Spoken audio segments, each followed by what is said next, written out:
उनको छोड़ के जो स्लाइटली छोटे वाले हैं उनसे बेटर करना चाहिए हमको और उन पे ज़्यादा फोकस करना चाहिए from a return perspective, from a investment perspective. बाकी लार्ज मेजॉरिटी एक्टिव भी वैल्यूड हैं, जैसे सेंटीमेंट इंप्रूव होगा तो आई थिंक उसमें भी काफ़ी बाइंग आएगी। जैसे आप इन्फोसिस देखोगे, नीचे से काफ़ी सुधरा है, हालाँकि ऊपर से काफ़ी डाउन है लेकिन नीचे से काफ़ी प्रोग्रेस हुआ है। तो कहीं न जी। कहीं फाइबर का इम्पैक्ट है पॉजिटिवली, बट अगर ग्रोथ पर्सपेक्टिव से देखेंगे तो mid cap IT should do better than large cap IT. और आपको रुपी डिप्रिसिएशन का क्या इम्पैक्ट दिखता है? क्या आईटी अर्निंग्स में कोई रीसेट देखने को मिल रहा है, क्योंकि रुपी इज नाउ गोइंग टुवर्ड्स 90? ठीक है, ऑब्वियसली इम्पैक्ट रहता है, बट इस कंपनी काफ़ी हेज भी करती है, आगे तक का भी हेज रहता है, तो कहीं न कहीं इमीडिएट इम्पैक्ट नहीं दिखेगा। ऑब्वियसली लॉन्ग रन में इम्पैक्ट आता है, पर शॉर्ट रन में कंपनीज अपने आप को हेज करके रखती है, तो वो इम्पैक्ट कम दिखता है। पर पॉजिटिव ऑब्वियसली होता है इन टर्म्स ऑफ लॉन्ग रन। आज रियल एस्टेट सेक्टर में काफी अच्छा मोमेंटम देखने को मिल रहा है। एक अनंत राज है जो 3.25% ऊपर है, Phoenix 3% up, Prestige is up 2.5%, Sobha, Godrej Properties, Brigade, they all up between 1 and 2%। Himen sir, कुछ पसंद है रियल एस्टेट में? आपने शोभा की बात करी गीतू जी, अगर शोभा और प्रेस्टीज देखेंगे तो I have a feeling that वो दोनों टेक्निकली काफ़ी स्ट्रॉन्ग सेटअप में है। बहुत रनअप हुआ, कंसोलिडेशन फेज में है, लेकिन अगर आपका 15 या 18 महीने का व्यू है तो आपने शोभा, प्रेस्टीज, ये सब नए ऑल टाइम हाई करने के मोड में है। तो जी पूरा सेक्टर ही अच्छा लग रहा है, तो सिलेक्टिवली जो भी फंडामेंटली सबसे स्ट्रॉन्ग है और वैल्यूएशन थोड़े रीजनेबल है, आई थिंक ये पूरा सेक्टर ही अच्छा लग रहा है। जैसे I had a positive view on PSU banks, जैसे आपने बताया गीता जी। सो अगर आप 1 सेकेंड शॉर्ट टर्म नहीं, 18 महीने के आसपास का व्यू है, तो I think reality as a sector must be bought. एक और स्टॉक देखिएगा सर, जीएमआर एयरपोर्ट एक अच्छे मोमेंटम में है, अपने 52 हफ्ते के उच्चतम स्तरों पे 105 के आसपास का लेवल देखने को मिल रहा है। कितना और स्टीम बाकी बचा है? 118 तो ऑल टाइम हाई है गीतू जी, अगर आप देखेंगे तो कुछ 2007 में हुआ था हाई, तो अभी तो कुछ 18 साल के बाद हम लोग आ रहे हैं, तो वो तो छूना है।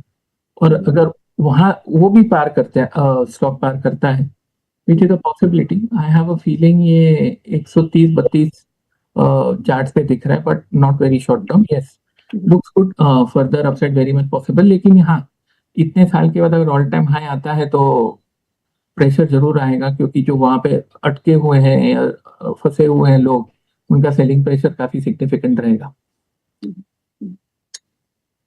रमन सर, आपने ऑटो स्पेस की बात की जो आपको अच्छा लगता है, तो ऑटो स्पेस में क्या, 2 व्हीलर्स, 4 व्हीलर्स, ऑटो एंसिलरी? अगर आप कंपनी के बारे में बात करें तो 4 व्हीलर से स्टार्ट करते हैं, तो बहुत मारुति एंड महिंद्रा महिंद्रा एंड महिंद्रा काफी अच्छा लग रहा है, नंबर्स काफी पॉजिटिव आए हैं, अक्रॉस सेक्टर्स ऑपरेट करते हैं, एंड उनके जो व्हीकल्स है, न्यू लॉन्चेस है, इलेक्ट्रिक व्हीकल्स भी लॉन्च किए उन्होंने, and that is doing quite well. So I think Mahindra काफी अच्छा लग रहा है। आप 2 व्हीलर आल्सो लुकिंग गुड, उसमें टीवीएस काफी स्ट्रॉन्ग प्ले कर रहा है, टीवीएस के नंबर्स भी अच्छे हैं, नतीजे भी अच्छे आए हैं, आगे कमेंट किए। So I think if you look at from a stock perspective, I think these two stocks are doing well. And then obviously Maruti, which is, I would say, a lifeline in that sector, they are doing well. GST cut coupled with interest rate cut, and then with the tax benefits, I think Maruti के लिए तीनों poised हैं for better growth. So combination करेंगे तो 2 wheeler, 4 wheeler, but I would say more on 4 wheelers. I think Maruti and Mahindra should be pick up in terms of what we should look at. So what is your view on Tata Motor passenger vehicle? वो तो it's like underperforming like है। Tata motor commercial vehicle listing के बाद ठीक ठाक ही अपने levels के आसपास ही चल रहा है, लेकिन अब टाटा मोटर्स पीवी में करना क्या है? सर मैडम, इसमें बहुत कंपटीशन है, तो अगर देखोगे तो बाकी कंपनियां बहुत अच्छा कर रही है। At the end of the day it all depend on launches and how the products are doing well. As an investor आपके पास अच्छी चॉइसेस हैं, आपके मारुति है, महिंद्रा है, तो अगर आपको दोनों वहां से स्विच करके आप इस तरफ मूव कर सकते हैं, that can be a good suggestion. Because देखिए इवेंचुअली जो अभी चल रहा है, गाड़ियां बिक रही हैं, जो वो तो देखना पड़ेगा कि भाई रुझान किस तरफ ज्यादा है, सेल्स ग्रोथ का कहाँ रुझान ज्यादा है। आई थिंक वहां कहीं ना कहीं तो अपेक्षा थोड़ी कम है, बाकी कंपनियां ज्यादा अच्छा कर रही हैं। हुंडई भी देखेंगे फॉर दैट मैटर, तो I think that space is doing quite well. तो कहीं ना कहीं नंबर्स की तरफ देखना पड़ेगा। एंड अगर आप लोग एज ए इन्वेस्टर में को स्विच करना है तो अभी स्विच कर सकते हैं मदर कंपनीज में। Hemant sir, lupin, Cipla and doctor Reddy's, lupin में काफी अच्छा मोमेंटम है, 2.25% का इजाफा है। एक हफ्ते का भी अगर चार्ट देखे और एक महीने का भी देखे तो momentum is picking up. Cipla एक महीने में गिरा था लेकिन एक हफ्ते से थोड़ा बहुत अच्छा प्रदर्शन दिखाते हुए। Doctor Reddy's is also holding up at 2% up है आज 1248 के आसपास। इन तीनों ही स्टॉक्स में से कुछ पसंद है आपको? ल्यूपिन अच्छा लग रहा है कि तुझे, राउंडिंग बॉटम वीकली चार्ट, दो ही शब्द है, मान लाओ। Okay, so Lupin is the best place इस सेक्टर में, राइट? यस। माल कहाँ से लाओ सर? आप थोड़े इंटरेस्ट फ्री फंडिंग करे तो मैं भी थोड़ा ले लूं, बट टेक्निकली ये तो जी rounding bottom, oscillator buy, base बन चुका है, सभी बॉक्स टिक कर रहा है लुपिन। आपने जो तीनों स्टॉक्स बताए उनमें से लुपिन स्टैंड आउट की तुझे। आज कुछ और अच्छा मोमेंटम जो है हमको M&M फाइनेंस में भी देखने को मिल रहा है। This stock has been doing well, holding up, आज भी हरे निशान में है, 360 के आसपास का लेवल देखने को मिल रहा है। और फाइनेंशियल सर्विसेज में अगर हम बात करें तो श्रीराम फाइनेंस, चोलामंडलम, इनमें से आपका बेस्ट पिक कौन सा होगा हेमंत सर? M&M फाइनेंस 2 साल के बाद स्टॉक में मूवमेंट आई है। मतलब टेक्निकली सिंपल लॉजिक है, 2 साल से कंसोलिडेट कर रहा था और अभी इसने ब्रेकआउट दिया है, तो 450 का target, buy on decline. Radharaman sir, ये बताइए कि FIS की वापसी कब तक होगी? वो अर्निंग्स को देख के ही वापस लौटेंगे या फिर उससे पहले भी हो सकता है कि दे चेंज देयर? क्योंकि 1-2 सेशंस 5 आई थिंक अभी तक जितने भी हमारे सेशंस नवंबर में हुए हैं, आई थिंक 2 से 3 को छोड़ के सब में वो बिकवाली ही कर रहे हैं। एंड मेजर सेल ऑफ उन्होंने IT स्पेस में किया है as far as November data is concern for 15 days of November. तो क्या लगता है आपको? कहीं ना कहीं देखिए 2 चीजें जुड़ी हैं। एक अर्निंग जुड़ी है जो मैंने बताया, जो सितंबर में कहीं ना कहीं देखेंगे तो गिरना, खराब अर्निंग आना बंद हुई है। इसने अर्निंग्स थी, थर्ड क्वार्टर के नतीजे अच्छे आने चाहिए जिससे FI की बाइंग आनी चाहिए। सेकेंड, जो इंडिया और यूएस का रिलेशनशिप है, कहीं ना कहीं वो भी इम्पैक्ट करता है। और एक बार हमारे टैरिफ का मैटर सेटल होता है तो कहीं ना कहीं बाइंग के लिए भी वो देखिए रब ऑफ है। IT पे बहुत ज्यादा इम्पैक्ट डायरेक्टली नहीं है, लेकिन सेक्टर पे रब ऑफ इम्पैक्ट है डील का। ये कहीं ना कहीं सेंटिमेंटल इम्पैक्ट है, एंड वो सेंटिमेंटल इम्पैक्ट ठीक होने से कहीं ना कहीं FI बाइंग भी लिस्ट रहती है। जैसे आपने राइटली बताया कि काफी सारा सेलिंग IT स्टॉक्स में हुई है, even front line IT stocks. तो कहीं ना कहीं वो सेंटिमेंट बदलने से दोनों का काफी रुझान बढ़ेगा। तो 2 ट्रिगर मान के चलिए, एक हो गया आपका तीसरे तिमाही के नतीजे, और दूसरा हो गया in terms of the whole tariff transaction with US. तो कहीं ना कहीं टैरिफ से काफी कुछ लिंक है, जो यूएस एग्रीमेंट हो जाता है उससे भी पॉजिटिव इम्पैक्ट आएगा। आई थिंक 2 ट्रिगर्स हैं जो उसको मूव करेंगे आगे। राधारमण सर, जो लेबर कोड नया आया है इसका क्या इम्पैक्ट देखते हैं? The cost for per employ is going to go up, but उसका कोई मेजर इम्पैक्ट है या फिर आपको लगता है this is a step in the right direction labour reforms? तो देखिए, शॉर्ट टर्म और लॉन्ग टर्म 2 इम्पैक्ट समझ के चलिए। कोई भी कंट्री में लेबर रिफॉर्म आता है तो कहीं ना कहीं लॉन्ग टर्म सोसाइटी को बेनिफिट करता है। आप देखोगे जो उन्होंने बेनिफिट्स भी दिए हैं, जेन्युइन बेनिफिट्स दिए हैं, और लॉन्ग रन में that's good for the society. Short term में देखिए कहीं ना कहीं इम्प्लीकेशन आते हैं, चाहे वो कंस्ट्रक्शन सेक्टर हो, चाहे वो इवन फूड डिलीवरी सेक्टर, छोटे मोटे इम्पैक्ट उसमें रहेंगे, और कहीं ना कहीं वो कॉस्ट पास ऑन हो जाते हैं। ऐसा नहीं है, लॉन्ग रन में देखें में सम शॉर्ट टर्म 1 और 2 quarters impact in terms of some balance sheets, some P&L, but at the end of the day वो लॉन्ग टर्म में कहीं ना कहीं कॉस्ट इम्पैक्ट रहता नहीं है, एंड एफिशिएंसी भी बढ़ती है। कहीं ना कहीं when your force is motivated, your output also seems better, and कहीं ना कहीं पॉजिटिव इम्पैक्ट ही रहेगा इसका in long run. Short term obviously some sectors will get impacted because उनका मार्जिनल कॉस्ट बढ़ जाएगा, तो लेबर कॉस्ट थोड़ा बढ़ेगा, बट कहीं ना कहीं वो that increase will be very small and वो एब्जॉर्ब हो जाएगा। तो it's a positive thing in long run for the country and the economy. वैसे मेटल्स सेक्टर में देखिएगा, निफ्टी मेटल इंडेक्स को आप कैसे देख रहे हैं, पहली बात। और दूसरा, Hind copper, Vedanta and Hindustan zinc, the top gainers today, between 2 से 3% का इजाफा इन तीनों स्टॉक्स को देखने को मिल रहा है। मेटल इंडेक्स में कुछ तेजी वापस लौटती दिखती है आप? मेटल इंडेक्स के व्यू पॉजिटिव है गीतू जी, लेकिन साइक्लिकल है तो थोड़ी वोलेटिलिटी जरूर रहती है, but I would be more positive than negative.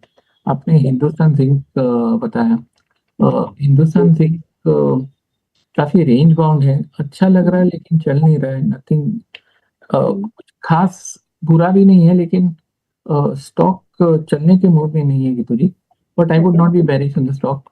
Hindustan Copper positive है, मोमेंटम है, क्योंकि वो एफएनओ से बाहर आया। एफएनओ में था तब तक बैन में रहता था, कुछ नहीं होता था।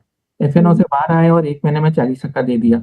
तो मतलब ये एफएनओ से बाहर वाले स्टॉक्स मुझे लग रहा है थोड़े और डिसेंट बिहेव करते हैं, और मतलब प्राइस डिस्कवरी भी अच्छी होती है।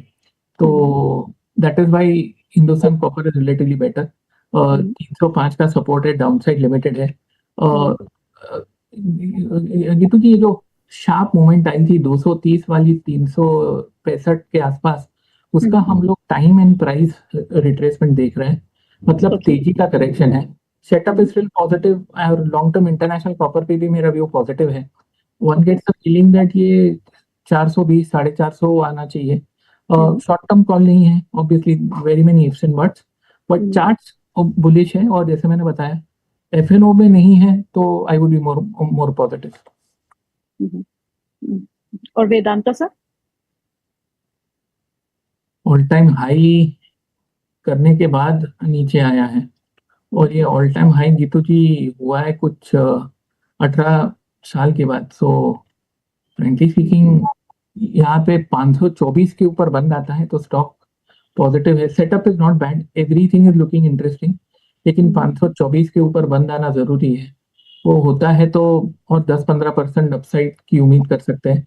सेटअप पॉजिटिव है, लेकिन ये लेवल पार करना जरूरी है, क्योंकि यहाँ पे अगर आप देखेंगे गीतू जी, तो ऑलमोस्ट 1.5 साल से 360 और 530 की रेंज बनी हुई है। राधा रमन सर, आपका इस समय जो व्यू है वो डिफेंस स्टॉक पे क्या है? डिफेंस सेक्टर काफी अच्छा है, काफी पॉजिटिव मूवमेंट्स हो रहे हैं। लुक एट गवर्नमेंट का काफी इसमें फोकस आ रहा है, और गवर्नमेंट चाहती है कि यहाँ से हम एक्सपोर्ट करें। हालांकि जो इंसिडेंट हुआ दुबई एयर शो में वो काफी नेगेटिव था for the, but it's one of incident, and उस पर लॉन्ग टर्म में कोई इम्पैक्ट नहीं आएगा। शॉर्ट टर्म पे एट टाइम्स कभी कभी लोग थोड़ा ध्यान में रखते हैं, बट लॉन्ग टर्म में आप देखेंगे डिफेंस बिकम्स वेरी पॉजिटिव। एक कंपनी है इसमें हम जो बात कर रहे हैं वो एस्ट्रा माइक्रो है, जो काफी रडार सिस्टम्स में है। That's a company we are liking, and going forward I think काफी पॉजिटिव लगता है वो कंपनी।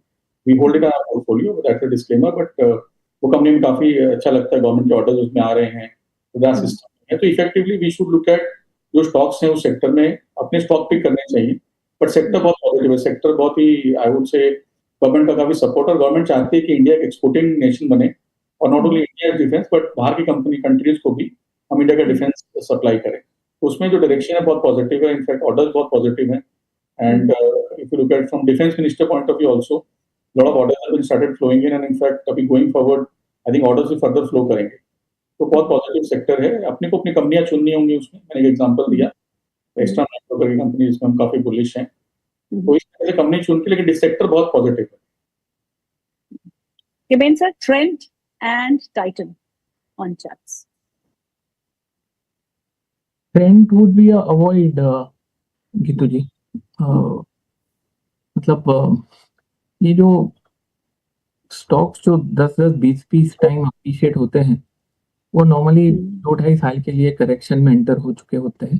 तो ट्रेंड का वही सेटअप है, मतलब बहुत साल चला stock. So we entered a correction of a greater degree, और I would say avoid for the time being. मुझे कुछ अच्छा दिख नहीं रहा। शॉर्ट टर्म ओवरसोल्ड है, बाउंसेस आते रहते हैं। अगर स्टॉक 6200 वाला 4200 होता है क्वालिटी स्टॉक, तो भाई 200-400 पॉइंट्स की बाउंसेस की नहीं बात कर रहा हूँ। सेटअप इज पॉइंट, हाँ 4200 टूटता है तो I would be more confident of a deeper decline. यहाँ पे 4200 का सपोर्ट लेके एक अनसस्टेनेबल बाउंस की उम्मीद है। टाइटन की अगर आप बात करेंगे तो कुछ 23 महीनों का कंसोलिडेशन है, 23 मंथ्स, और ब्रेकआउट की तैयारी हो रही है। 4500 तो हो गई, कितना टाइम लगेगा बोलना मुश्किल है। आई would B positive on the stock, quite positive. Okay, 4500, 3866 पे है अभी, 3866, राइट। HPCL, BPCL, IOC, दादा रमन सर, हमने इसमें अच्छा मोमेंटम देखा, क्रूड अब बहुत ही स्थिर हो चुका है, कहीं मोमेंटम है ही उसमें, बहुत ही टाइट रेंज। और मैं आज एक रिपोर्ट देख रही थी जहाँ पे crude is predicted to come down to $30 and $40 के बीच में इन नेक्स्ट 2 years। तो इन ओएमसीज पे क्या रणनीति होनी चाहिए? तो देखिए अभी ग्लोबली आप देखेंगे क्रूड, आपने भी बताया क्रूड काफी स्टेबल हो गया है, और क्रूड जितना नीचे रहेगा उनको उतना बेनिफिट रहता है in long run. And as economy आप देखोगे तो India is also crude facing economy, and then जितना नीचे रहेगा क्रूड अपने एज ए कंट्री उतना बेनिफिट होता है, उतना अपना इम्पोर्ट बिल कम हो जाता है। तो कहीं न कहीं, और दूसरा जो चीजें हैं इनके पास मार्जिन का भी काफी स्कोप बन जाता है, ओएमसीज का काफी सब्सिडीज पे करती हैं। जब क्रूड नीचे आता है, आप देखोगे उतने पेट्रोल प्राइसेस, डीजल प्राइस इतने कम नहीं होते, जी, मार्जिन बढ़ जाते हैं। तो ये तीनों कंपनी की पॉजिटिव ऑयल मार्केट कंपनीज के लिए जहाँ पर ये पॉजिटिव रहेगा। दूसरा overall as a economy also, मतलब कहीं क्रूड